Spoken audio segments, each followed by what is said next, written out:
ශ්‍රී ලංකා විරාමයෙන් අනතුරුව ඔබ නැවතත් එකතු වෙන්නේ ආයුබෝවන් ශ්‍රී ලංකා සමගින්. කසාකල සමූහ ව්‍යාපාරය පිළිබඳව තමයි මේ විදිහට කතා බහ කරන්නට මේ විශේෂයෙන් අපි අද දවසේදී කාල වේලාව වෙන් කරවා ගන්නෙ. අද දවසේදීත් මේ පිළිබඳව කතා බහ කරන්නට අපේ ස්වර්ණවාහිනී මණ්ඩලයත් සමගින් එකතු වෙනවා කසාකල සමූහ ව්‍යාපාරයේ සභාපති ආචාර්ය රංජිත් නන්දන පීරිස් මහත්මයා. ඔබතුමා විතාමත් ආදරෙන් ආයුබෝවන් කියලා පිළිගන්නවා. රංජිත් මහත්මයා, දැන් අපේ රටේ තරුණ ප්‍රජාව තරුණයින් විශාල සංඛ්‍යාවක් ඉන්නවා. සමහර වෙලාවට O level කරාට පස්සේ A level කරාට පස්සේ අර අපි කියනවා වල් වදිනවා කියලා කියනවා සමාජයේ. ලොකුවට ජොබ් එකක් කරන්නේ නැහැ. ඉගෙන ගන්න ආසාවක් නැහැ. ඔහේ ජීවත් වෙනවා. සමහර වෙලාවට නිසි ප්ලෑන් එකක් නැහැ ජීවිතේ. කිසි හීනයක් නැතුව තමයි ඔවුන් මේ අත සමාජය තුළ යන්නේ. මේ ආර්ථිකය ශක්තිමත් කරන්න, තරුණයින්ගේ ආර්ථිකය ශක්තිමත් කරන්න යම්කිසි වැඩපිළිවෙලක් අපිට හඳුන්වලා දීලා තියෙනවද? විශේෂයෙන්ම ගත්තොත් අපි අද තරුණ ප්‍රජාව ගොඩක් වෙලාවට ඒගොල්ලෝ රැකියාවක් නැතුව පසුතැවිල්ලෙන් තමයි ඉන්නේ.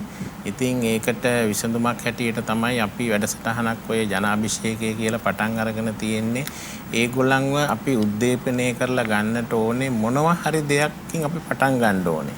අපි නිකම්ම ගෙදරට වෙලා ඉඳලා හරියන්නේ නැහැ. එක්කෝ අපිට ප්‍රතිඵල එනකන් කියලා හරි එහෙම නැත්නම් අපේ ස්කිල් එක ඩෙවලොප් වෙනකන් කියලා හරි අපි ගෙදර ඉඳලා හරියන්නේ නැහැ. මොනවා හරි අපි තැනකින් පටන් ගන්න ඕනේ. ඒ පටන් ගැනීම තුල අපිට පුළුවන් වෙනවා ස්කිල් එක ඩෙවලොප් කරගන්න, තව এডুকেෂන් එක වැඩිපුර කරගන්න ඕනේ නම් ඒ ඔක්කොම කරන්න පුළුවන්. අපි මේ යන අතරේ හැබැයි අපි නැවතිලා ඉන්න හොඳ නැහැ. මේ නැවතීම තුල තමයි අපේ අනාගතේ ඔක්කොම අඳුරු වෙන්නේ. අපේ කාලේ අපරාධේ නාස්ති වෙනවා. ඉතින් ඒ නිසා අපි නිතරම තරුණයන්ට කියන්නේ කොතනින් හරි පටන් ගන්න ඕනේ. ඒ පටන් ගැනීම තුල ඒගොල්ලන්ට ඉස්සරහට යන්න පුළුවන්. ඒගොල්ලන්ගේ ස්කිල් එකක් ඩෙවලොප් කරගන්න පුළුවන්. හැබැයි මේ නැවතීම නිසා තමයි ඒගොල්ලන්ගේ අනාගතේ අඳුරු වෙලා තියෙන්නේ. ඒ නිසාමයි අපි මේ ජනාභිෂේකය තුලින් ඒගොල්ලන්ගේ හිත හදලා ඒගොල්ලන්ව උද්දීපනය කළා යම්කිසි වැඩපිළිවෙලකට ගේන්න හදන්නේ. මොකද එහෙම ගෙනාවොත් අපිට පුළුවන් වෙනවා ඒගොල්ලන්ගේ ආර්ථිකය ශක්තිමත් කරන්න. දැනට අපි ගත්තොත් මේ සාමාන්‍යයෙන් අවුරුද්දකට ලක්ෂ 3කට වැඩි පිරිසක් උසස් පෙළ විභාගයට පෙනී හිටිනවා. ඒකෙන් 2,25,000ක් විතර ප්‍රමාණයක් සමත් වෙනවා. 1,75,000ක් විතර ඉතාමත් විශිෂ්ට විදියට සමත් වෙනවා. එතකොට විශ්වවිද්‍යාල වරම් ලබනවා 1,25,000ක් විතර. හැබැයි අපිට විශ්වවිද්‍යාල වරම් තියෙන්නේ 40,000කට විතරයි. එතකොට ඊටු ටිකට යන්න තැනක් නැහැ. එතකොට ඒගොල්ලෝ එතන අසරණ වෙනවා. ඉතින් සල්ලි තියෙන කට්ටියට පුළුවන් විදේශීය විශ්වවිද්‍යාල වලට ගිහිල්ලා ඒගොල්ලන්ට උපාධියක් හදාරන්න. අනිත් අයට අවස්ථාවක් ලැබෙන්නේ නැහැ. ඉතින් ඒ නිසා මේකට වැඩපිළිවෙලක් අවශ්‍යයි. ඒ නිසා තමයි අපි උපාධි ලැබලා තියෙන අයටත් අපි වැඩපිළිවෙලක් හඳුන්වලා දෙනවා. අපි ඒ වගේම ඒ වැඩපිළිවෙල තුල ඒගොල්ලන්ට මූලික දීමනාවක් ගෙවලා යම්කිසි වෘත්තියකට යොමු කරන්න අපි වැඩසටහනක් කරනවා. ඉතින් අපි ජපානයේ ටෝකියෝ පෞල් අධ්‍යාපන ආයතනයත් ඒ වගේම ජපානයේ ජයිකා ආයතනයත් සම්බන්ධ කරගෙන මේ වැඩපිළිවෙල ක්‍රියාත්මක කරන්න යනවා. ඉතින් ඒකට අපි මුලින්ම පිරිසක් අපි හදා ගන්න ඕනේ. ඒකට කාර්යශූර දක්ෂ කැපවීමෙන් වැඩ කරන්න පිරිසක් අපි එකතු කර ගන්න ඕනේ. මේ අලස කම්මැලි දවල් වෙනකන් නිදා ගන්න පිරිසක් එක්ක මේ ගමට යන්න බෑ. ඉතින් ඒ නිසා ඒගොල්ලන්ව උද්දීපනය කිරීම තමයි මුලින්ම කරන්න ඕනේ. ඉතින් ඒකට අපි වැඩපිළිවෙලක් හදලා තියෙනවා. ඒකට අපි කට්ටිය එකතු කරගෙන ඒගොල්ලෝ මොටිවේෂන් කරන ගමන් අපි මේ වැඩපිළිවෙලට ඒගොල්ලෝ අනියුක්ත කරලා ඒගොල්ලන්ගේ අනාගතේ ශක්තිමත් කරලා හොඳ ආර්ථිකයක් ගොඩනගා ගන්න අපි අවස්ථාව උදා කරන්න කසාකල සමූහ ව්‍යාපාරයේ මේ වෙනකොට දැවැන්ත වැඩපිළිවෙලක් කරගෙන යනවා. ඒකත් එක්කම රංජිත් මහත්මයා, දැන් තරුණ ප්‍රජාව රටේ ඉන්න තරුණයින් ගැන වගේම අපි වැඩිහිටි ප්‍රජාව ගැනත් නිරන්තරයෙන්ම අවධානය යොමු කළ යුතුයි. මේ අපේ රටේ සිටින වැඩිහිටි ප්‍රජාව පිළිබඳව අපි කතා බහ කරද්දී ඔවුන්ව රැකබලා ගැනීමේදී කුමන වැඩපිළිවෙලක්ද මේ දියත් කරන්න සූදානම් සිටින්නේ? මොකද අපි ගත්තොත් ලංකාවේ ඉන්නේ දැනට වැඩිහිටි ජනගහනය.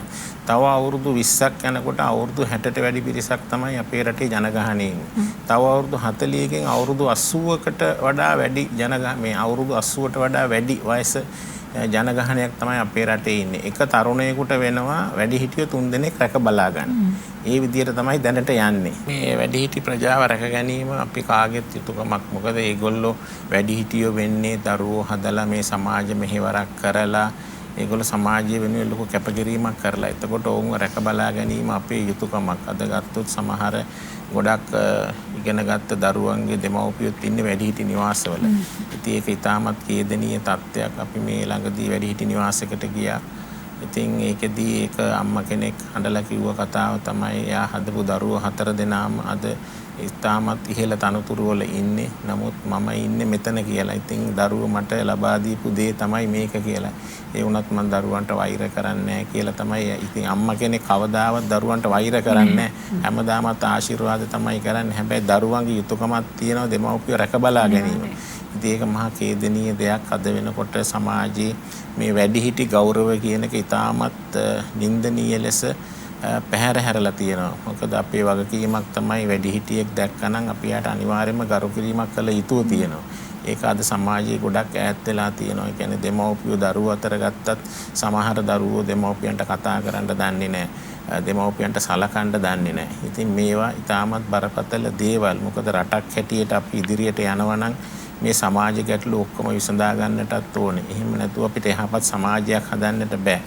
ඉතින් දරුවන්ට මේ පිළිබඳව දැනුවත් කිරීම සඳහා තමයි අපි මේ ජනාභිෂේකයේ වැඩපිළිවෙල ක්‍රියාත්මක කරන්නේ.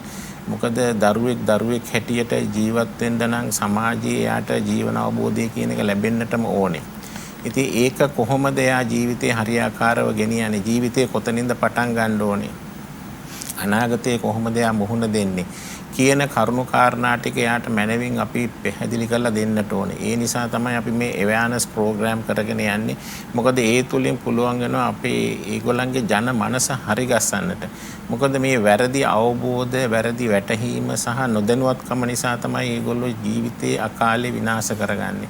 විශේෂයෙන්ම ගත්තොත් මේ තරුණයන්ට තියෙන අධික ඒ කියන්නේ හදිස්සි වීම, කලබලකාරී ගතිය නිසා ඒගොල්ලෝ විශාල වශයෙන් ඒගොල්ලන්ගේ ජීවිතය කඩාගෙන වැටලා තියෙනවා. ඉතින් ඒ ඉක්මන් වීම, කලබල වීම නැති කරන්න නම් අපි ඒගොල්ලන්ට හික්මීමක් ඇති ජීවිතයක් කොහොමද ගත කරන්නේ? ඒකට අවශ්‍ය කරන පදනම කොහොමද හදාගන්නේ කියන එක අපි ළමයට කියලා දෙන්නට ඕනේ. ඒක කියලා දෙන්න නම් ළමයට සාර ධර්ම පිරි සමාජයක් හැටියට ගොඩනගෙන්න නම් අපි ඒව දැනුවත් කරන්නට ඕනේ. ඒ දැනුවත් කිරීම තුළ අපිට පුළුවන් වෙනවා එයා යහපත් පුරවැසියෙක් හැටියට සමාජගත කරන්න.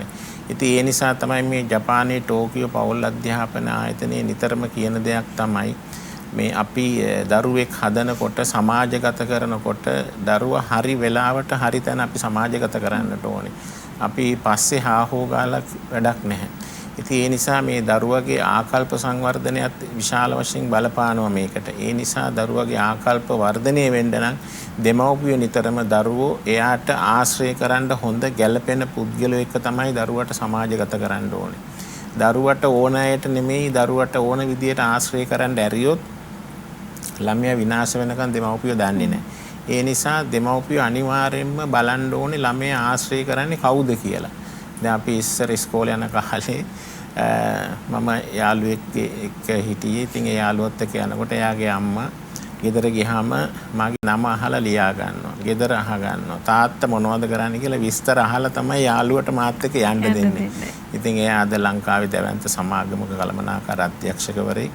ඉතින් ඒ වගේ අර දෙමව්පියන්ගේ තිබුණ එහෙම එකක්. අද එහෙම නැහැ. දරුවෝ ටික ඔහේ ඇතෑරලා තියෙන්නේ. අහුවෙච්ච කෙනා එක්ක දරුවෝ යනවා. ඉතින් එහෙම යවන්න හොඳ නැහැ. ඉතින් ඒ නිසා දරුවෝ ගැළපෙන මිනිසුත් එක්ක අපි නිතරම ආශ්‍රයයට එකතු කරන්න ඕනේ. ඒ තුල තමයි දරුවෝ අපිට හරියට සමාජගත කරගන්න වෙන්නේ. ඉතින් නැතිකමින් තමයි මේ ළමයි ටික වල් වැදිලා තියෙන්නේ. ඉතින් මේක මහා ඛේදනීය තත්ත්වයක්. ඒ නිසා තමයි අපි මේ ජන අභිෂේකයේ වැඩපිළිවෙල තුරින් මේ ළමයින්ගේ මනස හදන වැඩපිළිවෙල ලංකාව පුරා ගෙනියන්නේ. ඉතින් මේක අපි ලංකාවේ බොහොම ඒ කියන්නේ බෙහෙර විහාර, ඒ වගේම ආගමික සිද්ධාස්ථාන මුල් කරගෙන තමයි මේක අපි වැඩසටහන ආරම්භ කරලා තියෙන්නේ. ඉතින් ඒ වගේම මේකට අපි සහයෝගය ගන්නවා යූත් එකෙන්.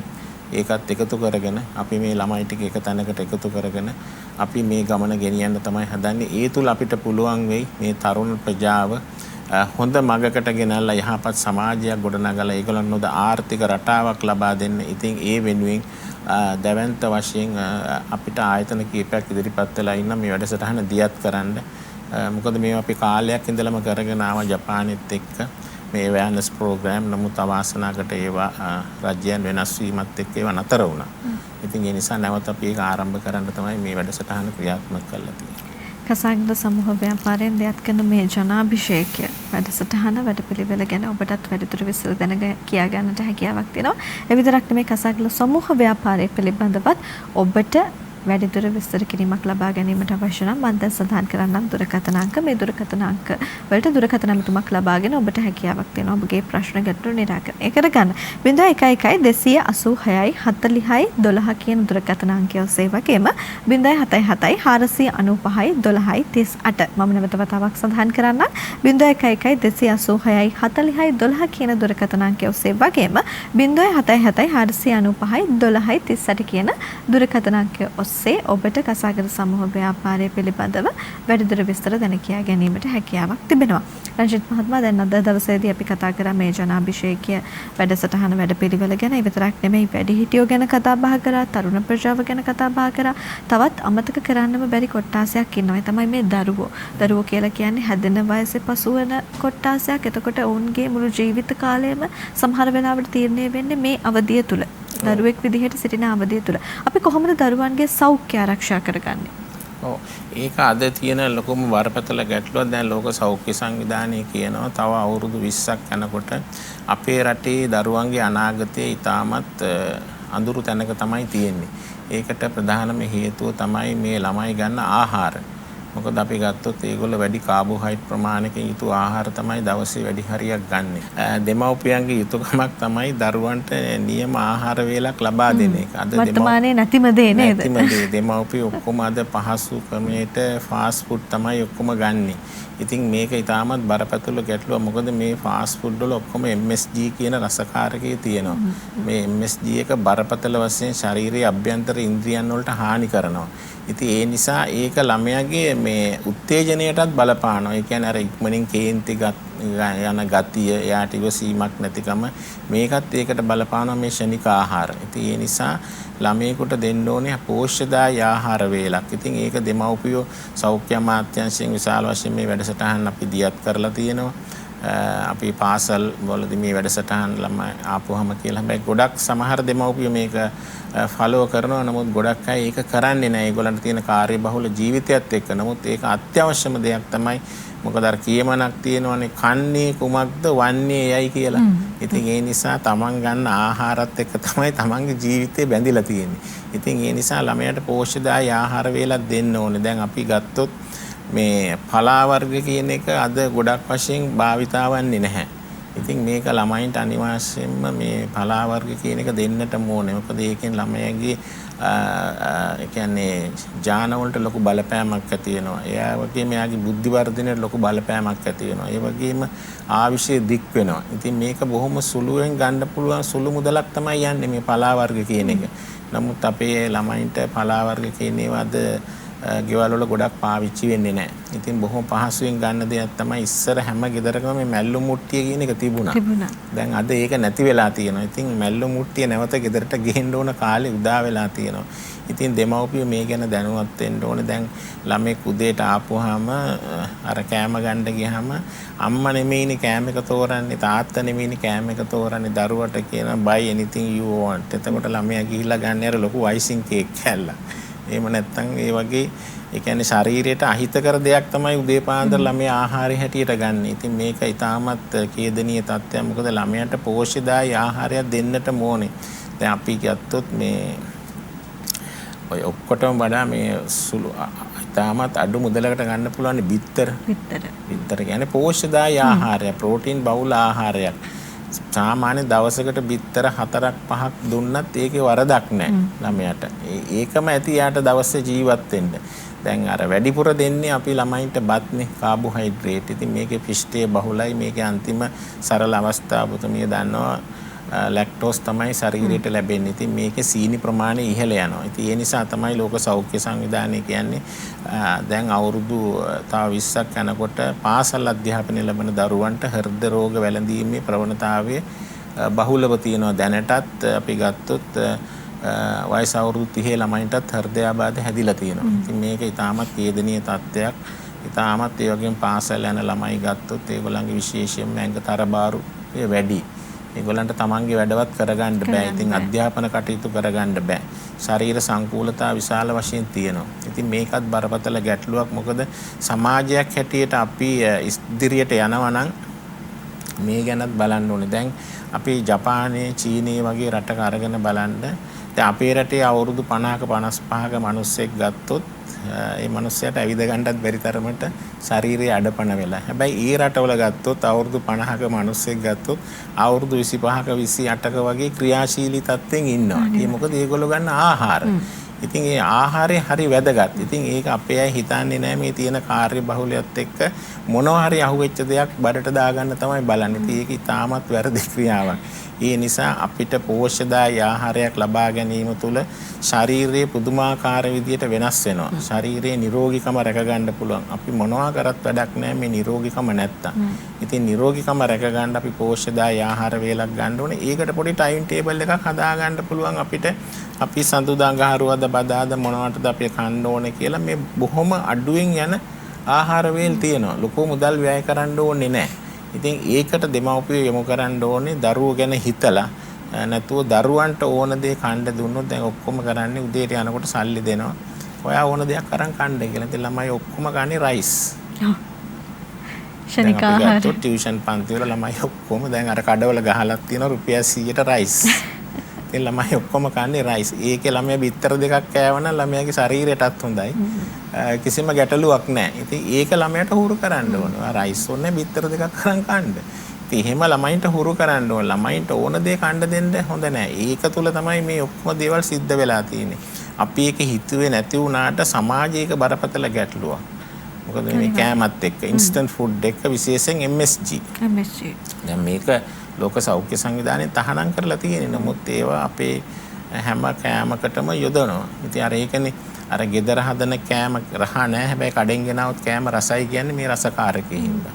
ඉතින් ඒක බරපතල තත්ත්වයක්. ඉතින් ඒක දෙමව්පිය තීරුම් අරගෙන ළමයින්ට පෝෂ්‍යදායී ආහාර වේලක් දීලා දරුවා හදාගෙන ගියොත් එයාගේ සෞඛ්‍යයටත් හොඳයි, ඒගොල්ලන්ටත් හොඳයි. අනිත් එක බලන්න හැන්දෑවට දොස්තරලා ගාව මොනතරම් සෙනගක් ඉන්නවද කියලා බෙහෙත් ගන්න.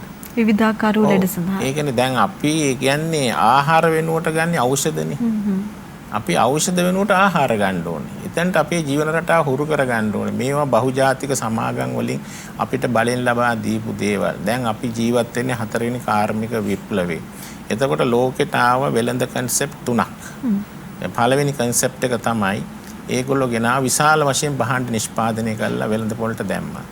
හැබැයි ඒ භාණ්ඩ එච්චර විකුණුනේ නැහැ. ඊට පස්සේ ඒගොල්ලෝ දෙවෙනි කන්සෙප්ට් එක ගෙනාවා. මිනිස්සුන්ගේ අවශ්‍යතා හඳුනාගෙන මිනිස්සුන්ට භාණ්ඩ නිෂ්පාදනය කළා. අර ඔබතුමීලාට මතක ඇති ඒ කාලේ ගෙවල් වලට එන ඔයා ගාන්නේ මොන පවුඩර් එකද? මොන සබන් එකද? මොන කොලොන් එකද? කියලා එහෙම ඒගොල්ලෝ අවශ්‍යතාවය හඳුනාගෙන ගෙනාවා. හැබැයි ඒකත් උනේ නෑ. දැන් ඔබතුමී අද ලක්ස් ගන්නවා හෙට වෙන එකක් ගන්න පුළුවන්. එතකොට ඒකත් හරි ගියේ නෑ. ඊට පස්සේ අන්තිම දැන් යන්නේ ඒ කන්සෙප්ට් එක තමයි. ඒක තමයි මිනිස්සුන්ට අවශ්‍ය නැහැ අවශ්‍යතාවය ඇති කරලා විකුණනවා. ඒක ගන්න ඕනේ නැහැ. නමුත් අවශ්‍යතාවය ඇති කරලා බලෙන් විකුණනවා. ඒක තමයි අද තියෙන කන්සෙප්ට් එක. ඒකට අපේ මිනිස්සු අහු වෙලා තියෙනවා. ඉතින් ඒක තේරුම් ගන්නවා. දැන් ෆුඩ් සිටි එකට සුපර් මාකට් එකකට ගියාම බලන්න මිනිස්සු ගන්න බඩුවල ඒක යාට අත්‍යවශ්‍ය නැහැ. නමුත් ඒක බලෙන් අර කන්සෙප්ට් එකෙන් මිනිස්සුන්ට දීලා තියෙනවා. ඒ නිසා ඒක නිසා යා ඒක ගන්නවා.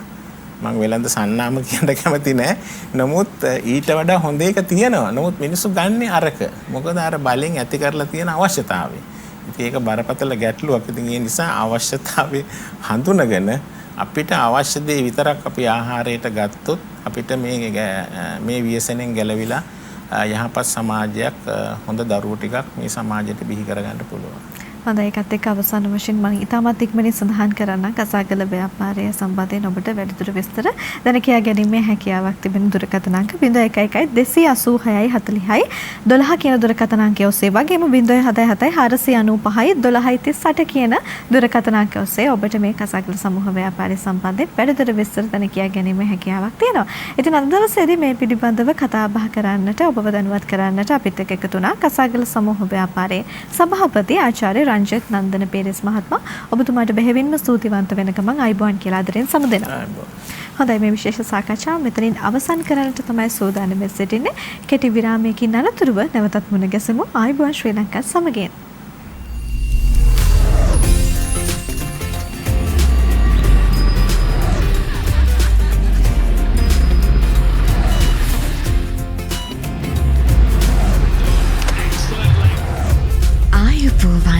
ශ්‍රී ලංකා